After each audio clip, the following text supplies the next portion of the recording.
Hello everyone, welcome to the channel NR Media 24/7. My name is Rajesh. Hello, I'm Nishi. Today we are going to watch a comedy show that used to come on Doordarshan long time ago. This was Jaspal Bhatti's comedy show Ulta Pulta. It used to be a very short clips of some comedy, and Jaspal Bhatti was a very, I don't know if he's still alive, but he's a great. He's coming in one of those series, right? Which series? Isn't that all Jaspal Bhatti? Yeah, so he's a great comedian. I loved it, and this was a time when there were no multiple channels, only Doordarshan, and then he had this innovative way of telling jokes.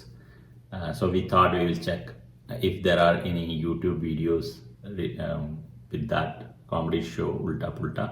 So we are going to watch the episode 1 now. The clarity may not be that good for this video, but we'll give it a try. So let's check this one out.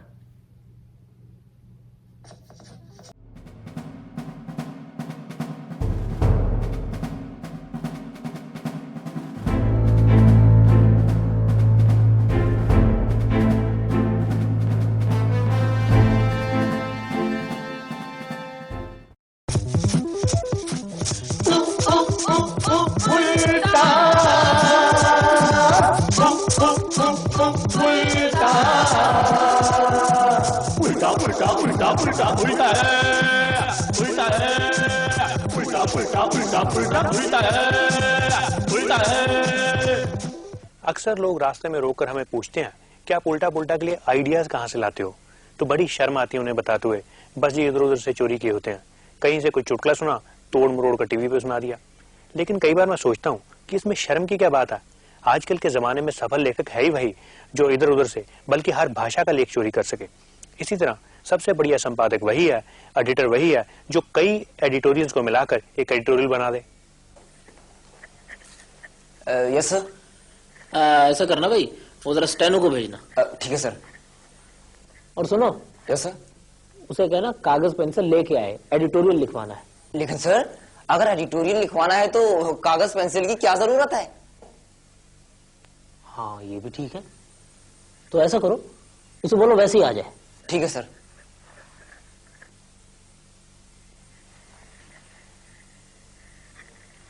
Yes sir. भाई ऐसा है, आज का topic है drinking water, पीने का पानी। ये 7 अलग अलग अखबार हैं और इन सब में ड्रिंकिंग वाटर पर एडिटोरियल है। ठीक है सर। मैंने इन सब अखबारों में 3-3, 4-4 लाइनें अंडरलाइन कर दी हैं। आप ऐसा करें, आप इन सबको इकट्ठा करके टाइप करके ले आए। सर, कौन सी लाइनें पहले टाइप करनी है और बाद में कौन सी? Good question, good question.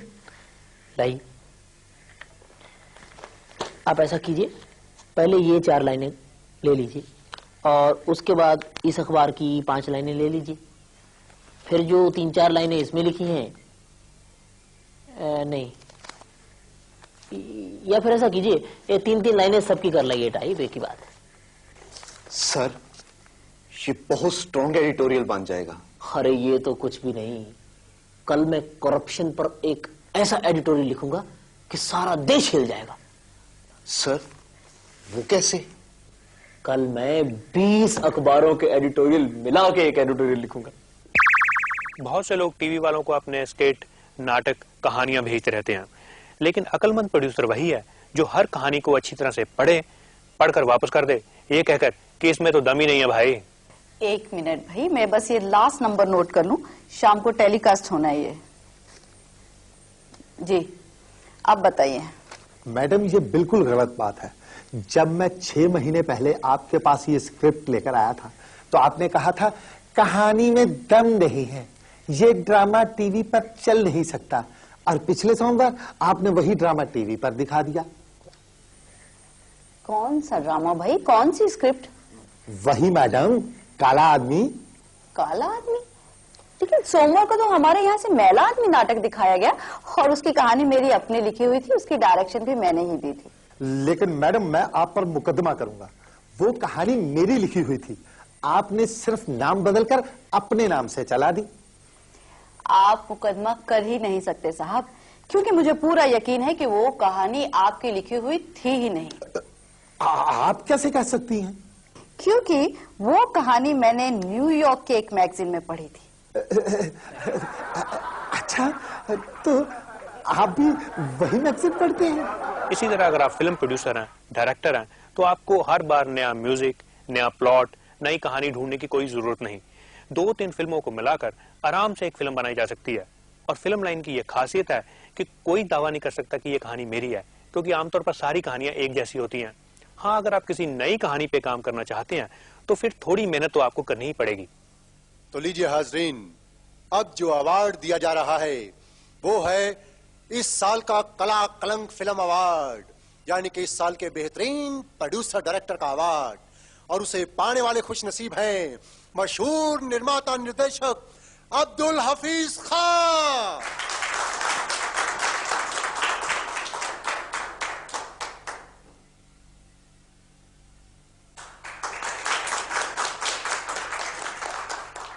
Abdul साहब, कॉन्ग्रेचुलेशंस।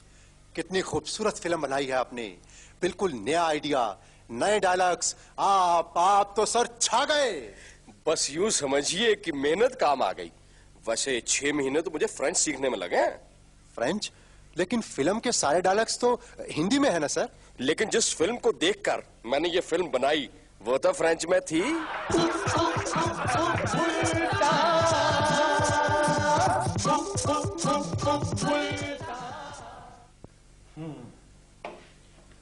मेरा शक ठीक निकला। आपके कंधे की हड्डी में फ्रैक्चर है। डॉक्टर साहब, क्या वाकई हड्डी टूट गई है? घबराने की कोई बात नहीं, मैं पट्टी बांध दूंगा। इसे 15-20 दिन तक खोलिएगा नहीं, अपने आप जुड़ जाएगी। लेकिन ये सब हुआ कैसे? कोई भार वार उठाया था क्या? भार तो मैं रोज उठाता हूँ। मैं वेट लिफ्टिंग का चैंपियन हूँ, मैंने कई इनाम जीते हैं।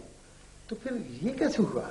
वो क्या है जी कि मैंने गलती से अपने बच्चे का स्कूल बैग उठा लिया था। धन्य है हमारे देश के नन्हे मुन्ने बच्चे जो भारी भारी बस्ते अपने कंधों पर उठाते हैं, शायद इसलिए क्योंकि इन्हीं कंधों पर उन्होंने अपने देश का भार उठाना है। अगर ये कंधे मजबूत नहीं होंगे तो वो देश का भार कैसे उठाएंगे? बल्कि शारीरिक भार के साथ साथ उन्हें मानसिक भार उठाने की भी प्रैक्टिस बराबर करवानी चाहिए। अध्यापकों को चाहिए कि वो बच्चों को इतना होमवर्क दें कि बच्चे तो क्या, बच्चों के माँ बाप भी उसे पूरा न कर पाए। जी साहब। जी, हम अपने बच्चे का होमवर्क करवाना चाहते हैं। अच्छा। आपकी बुकिंग कितने वक्त की? बुकिंग तो हमने नहीं करवाई। बुकिंग नहीं करवाई आपने? जी नहीं। साहब फिर तो बहुत मुश्किल है, क्योंकि यहाँ तो छुट्टियों की होमवर्क की बुकिंग 2-2 महीने पहले हो जाती है। तो अब कुछ भी नहीं हो सकता क्या? आप ऐसा कीजिए, साउथ दिल्ली में पता कीजिए, वहां भी हमारी एक ब्रांच है, हो सकता है वहां आपको एक आध चांस मिल जाए। क्या आपकी होम सर्विस नहीं है? होम सर्विस भी है जी। उसके क्या चार्जेस हैं? मैडम उसके charges 200 rupees per subject. Charges बड़े हाई है। वेल मैडम आप देखिए, होमवर्क भी तो आजकल कितना मिलता है बच्चों को। आप इन्हें देख रही? मैं सोच रही थी ये कौन है? ये 1 घंटा किसी बच्चे का मैथमेटिक्स का होमवर्क करवा के आए। अच्छा। और अब 4 घंटे तक इनका सर दबाना पड़ेगा। है? बल्कि स्कूल वालों को चाहिए कि वो सिलेबस और टाइम टेबल को इस ढंग से बनाए कि बच्चों को सारी की सारी किताबें रोज स्कूल लानी पड़े। अगर गलती से एक भी किताब वो घर भूल आए तो बरस पड़िए। हिंदी की किताब तुम फिर नहीं लेकर आई। तुम्हें कितनी बार कहा है कि पढ़ाई में सीरियस हो जाओ, लेकिन तुम्हारे कान पे जू तक नहीं सरकती। अब खड़े रहो क्लास के बाहर।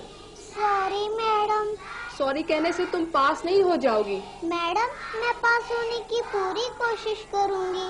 जो बच्चा क्लास में पूरी किताबें ही नहीं लेकर आ सकता वो पास खाक होगा। मैडम लेकिन इस बैग में और किताबें आती ही नहीं। इतना छोटा तुम्हारा बैग है, कहाँ से आएंगी किताबें? हैं?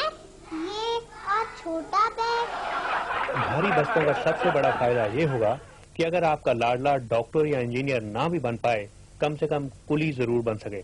पापा कहते थे बड़ा नाम करेगा, बेटा हमारा ऐसा काम करेगा, मगर ये तो कोई न जाने के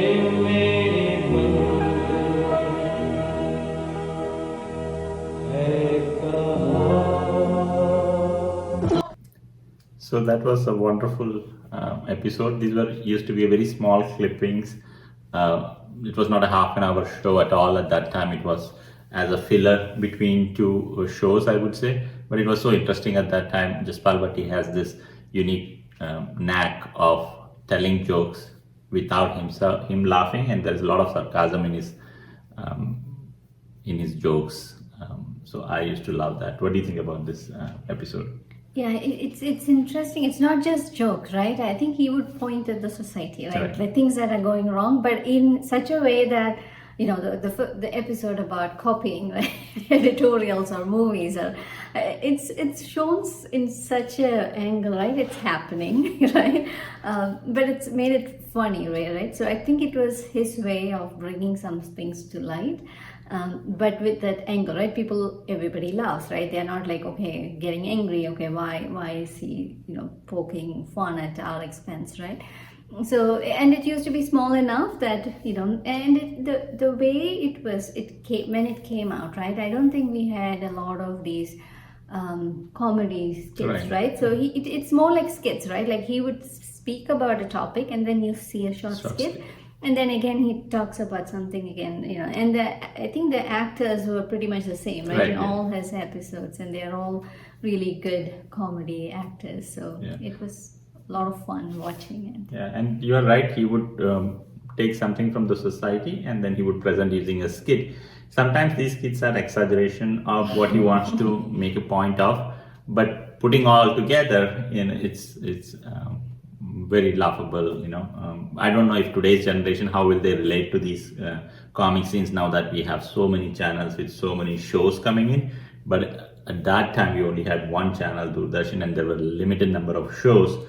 And they had a set pattern for those shows. So it was rare at those times to see someone like Jaspal Bhatti come in for a 10-minute skit. Yeah, but these are still relevant, I would think, right? Like, Yeah, you know, a lot of people are still copying from, you know, international languages or mixing it from different, you know, and if you look at it, right, like these editorials, right, it's like we now have ChatGPT and all kind of, you know, collating that and giving to you, right? But those things are still kind of relatable even in today's world. So all the messaging is still relatable, and you're absolutely right. ChatGPT, it just combines resources, kind online resources. From what they were doing like 10 papers or 20 papers, right? Absolutely.